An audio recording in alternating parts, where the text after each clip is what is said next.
Olá, eu sou André Malta e esse é o canal Isso Aqui Não É Grego, uma abordagem descomplicada da literatura clássica e não clássica. Episódio de hoje, a prosa de Edmilson de Almeida Pereira. A literatura deve apenas deleitar com uma boa história? Ou pode ser também o lugar do devaneio, da experimentação, do delírio, às vezes impenetrável? Entre quem lê, acho que a maioria tende a ficar com a primeira opção. O mais importante é apresentar uma ação bem construída, com bons personagens. O enredo é a alma da ficção, como já dizia Aristóteles.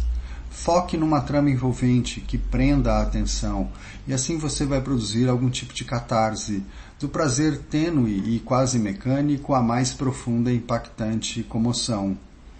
É uma fórmula que vale de Homero a Stephen King, privilegiar as coisas que acontecem e como elas acontecem. Mas existe uma vertente literária marginal que insiste em tirar quem lê da sua zona de conforto, em cobrar atenção redobrada e um compromisso com esse mergulho no nebuloso, na divagação, na hipersubjetividade e na falta parcial ou total de ação. De diferentes maneiras é o que pedem, por exemplo, as ficções de Antônio Lobo Antunes e Juliano Garcia Peçanha, em português, os romances de Javier Marias, em espanhol, ou do austríaco Thomas Bernhard, em alemão. Para quem exige que a literatura abrace a missão de entreter com uma boa narrativa, esses autores produzem apenas uma, entre aspas, viagem, na qual muita gente que lê não tem a mínima vontade de embarcar. A meu ver, é nessa corrente desafiadora que a gente deve inserir o romance Fronte, de Edmilson de Almeida Pereira, que saiu em 2020, formando uma trilogia com O Ausente e Um Corpo à Deriva. Não se trata propriamente, nem aqui, nem naqueles nomes que eu citei, de uma linguagem que aparece transformada, de um estilo que é radicalmente novo, impenetrável, cheio de neologismos ou com uma sintaxe retorcida. A língua é basicamente a mesma de sempre, o que muda é a perspectiva, o foco. E no caso do Edmilson, isso tem muito a ver com o fato dele ser um poeta com uma longa estrada, lançando-se agora no campo da ficção. Fronte é claramente um experimento com uma prosa subjetiva, divagante, uma prosa que pede aquela entrega total de quem lê. Porque quem lê não vai ser convidado a entrar numa trama convencional, com começo, meio e fim. O resultado, na minha visão, é desigual. Há alguns bons momentos, mas falta ao romance o poder de sustentar a atenção ao longo das suas pouco mais de 100 páginas. Fronte, a meu ver, fica no meio do caminho. Se por um lado opta por não apostar na radicalização poética completa, por outro não se mostra capaz de manter, enquanto ficção imaginativa, um fio narrativo minimamente interessante. Só é possível ter uma ideia mais clara da situação básica de Fronte lá pela metade do livro. Trata-se de uma voz em primeira pessoa anônima que cresceu frequentando um monturo, isto é, um depósito de lixo a céu aberto, e que se entrega ao devaneio enquanto espera na fila de uma casa lotérica.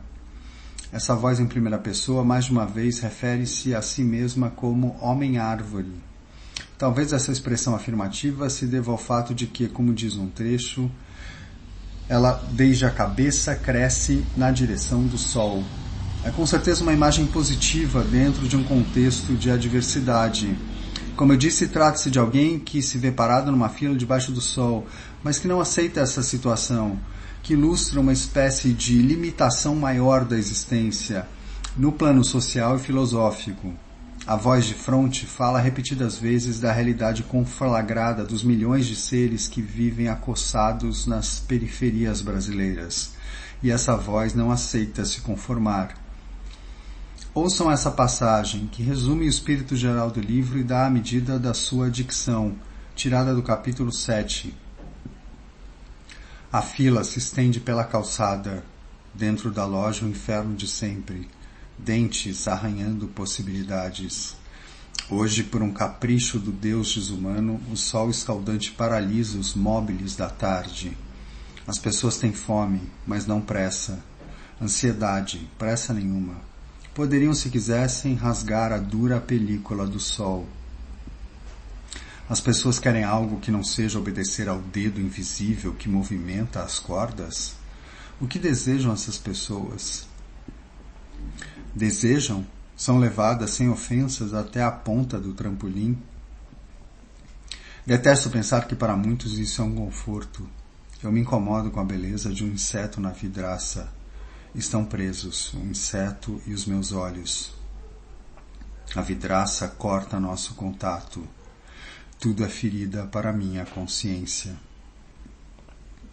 É essa consciência ferida que tem uma vontade de contestação.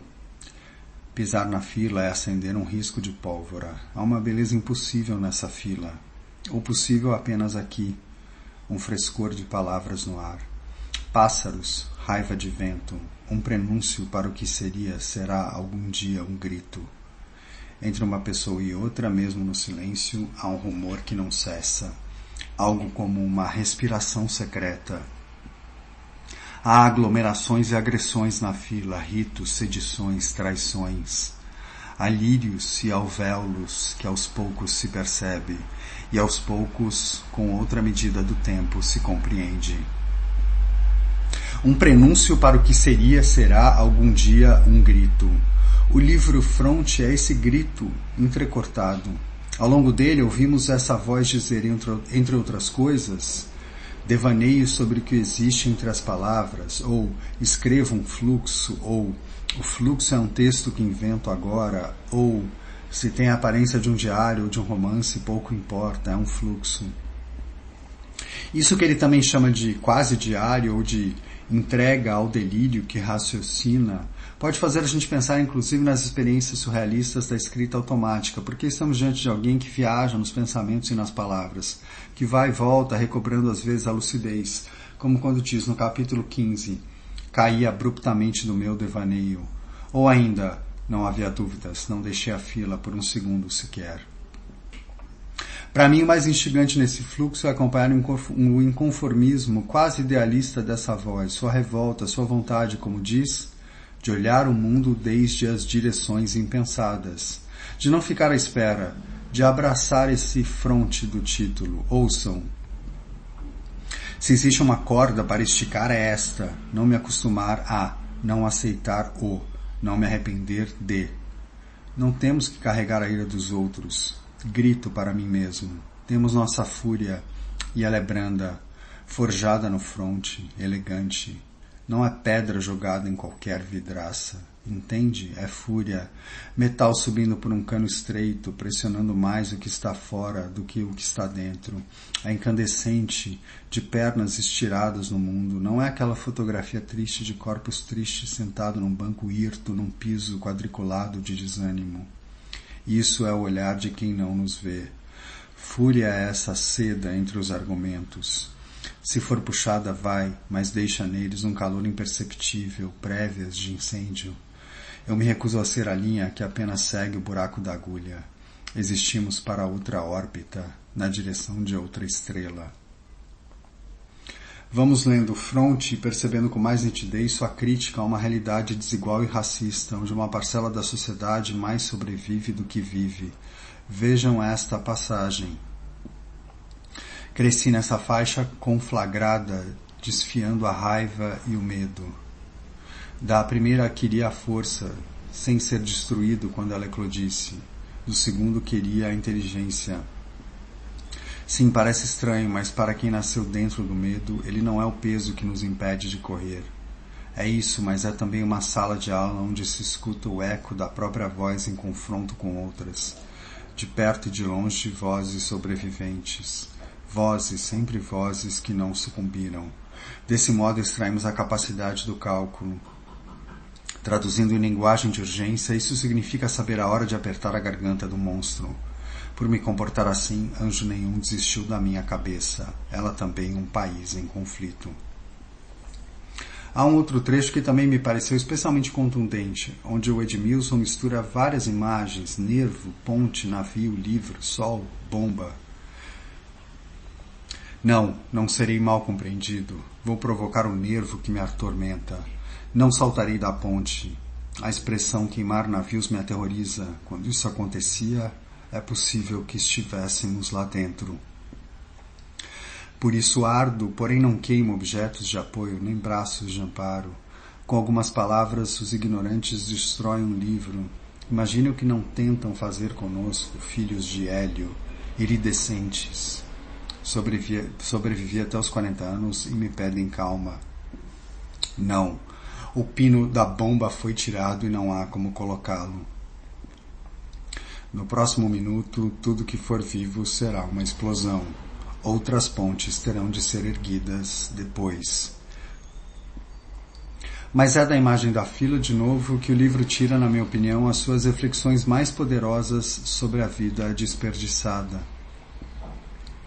Por falta de saída, entramos na fila, tanta vida à espera, e resolvemos que permanecer inertes nos ajudava a voltar mais leves para casa. Ao final da fila, algo é retirado de nós, aquilo que se refere ao dinheiro ou de menos. A sensação de que nós somos uma falta é o que incomoda. Passar horas a fio puxado por uma única direção não é agradável. Isso rouba a nossa humanidade. É o que me perturba. Olho admirado para essa condição de pessoas enfileiradas. Todas têm uma ocupação, um desejo, uma tragédia, uma alegria, tudo escondido e exposto.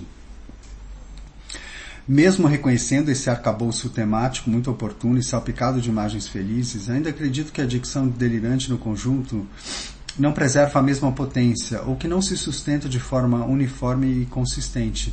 Vejam, por exemplo, essa passagem onde o desenvolvimento já me parece mais confuso e desinteressante.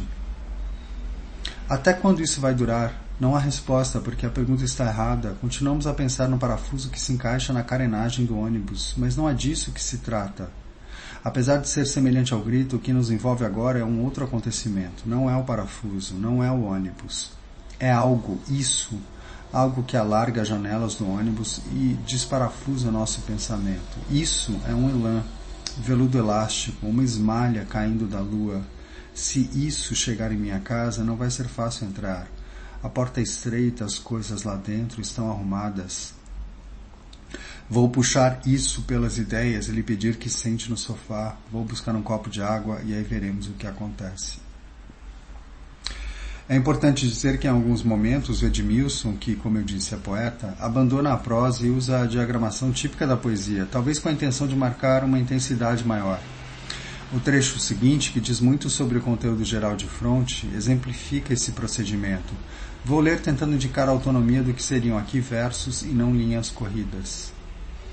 Este país é uma fila. De tanto não poder chegar a um lugar desejado, penso às vezes que já não queremos chegar. Queremos outra condição, não mais aquela de correr, mesmo quando estamos parados, como agora nesta fila. Acordar e correr. Saber de um amigo morto e correr para não ser o próximo. Correr porque sujaram nosso nome. E a vida é uma dívida. Correr desastradamente quando parar, continuar correndo. Correr porque um livro tem de ser a flor da pele. Quem disse isso? Por que aceitamos isso? Correr, correr. Sua escola foi saqueada. Seu futuro adiado. Correr porque a polícia invadiu um sonho. E sem correr alguém foi baleado. É o tipo de passagem que me fez pensar se talvez Fronte não teria ganhado, talvez com uma formulação que fosse inteiramente poética, em vez do uso da prosa poética que largamente predomina nele. Não sei dizer ao certo, de qualquer forma, a despeito de ter na proposta temática e na ousadia experimental suas grandes qualidades, Fronte e sua dicção me fizeram pensar no que devemos esperar da grande literatura. Halepata kalá. A beleza é realmente difícil, como diz esse ditado grego antigo, mencionado em 3 diálogos de Platão. Acredito que no caso da escrita ficcional, volte-se ela mais ou menos para a ação, atingir os melhores resultados, na grande maioria das vezes, exige um caminho árduo, e que nesse sentido a beleza é sim algo associado à dificuldade. Mas acredito também que um dos elementos envolvidos nessa dificuldade seja alcançar um resultado onde as coisas surjam de forma depurada, com cada uma das partes do todo sendo essenciais ao seu funcionamento enquanto obra de arte. Para alguns, a gente sabe bem, beleza e riqueza equivalem a complicação e pretensiosidade, como a gente vê, na minha opinião, para pegar um exemplo recente, no romance A Resistência, de Julian Fuchs, de 2015. No caso do livro do Edmilson, o principal entrave para mim não é só ousadia poética nem divagação. Pelo contrário, essas são escolhas legítimas capazes de produzir grande literatura. O maior problema, a meu ver, é a falta de equilíbrio entre seus elementos. Saí da leitura mais confundido do que comovido. e pensando que é mais fácil concluir que um texto, singelo na superfície, na verdade escondia uma grande riqueza, do que constatar que um texto impenetrável tinha de fato uma densidade à altura da sua pretensão. Eu fico por aqui, obrigado por ouvir e até a próxima.